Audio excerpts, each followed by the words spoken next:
सिलवट पर लोढ़ा खिसाई जाइब नैहर बोलवले बामाई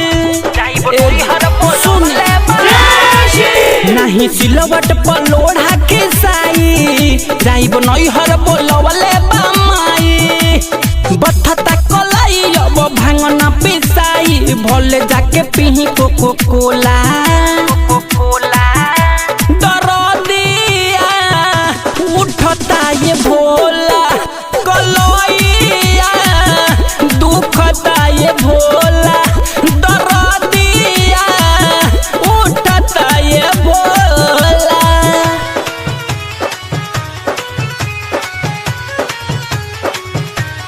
डीजे मनीष रक्सौल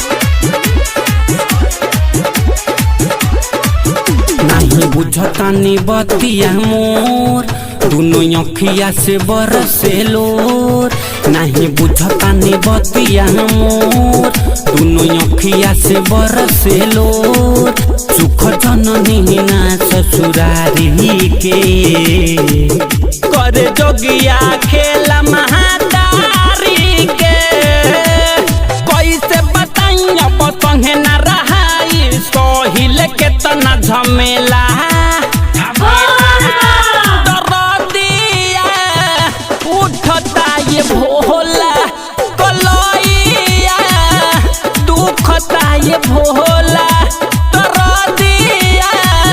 उठता ये भोला।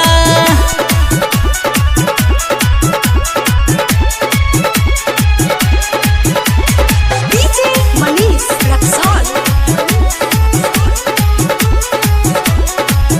जब रुवतावे बबुआ गणेश रोजे घरवा में होखता कलेश रोजे रुवता रे बबुआ गणेश बड़ा घरवा में होखता कलेश रही न सवे में हरदम नसाइल जी राउर सेवा कहा जल ढारे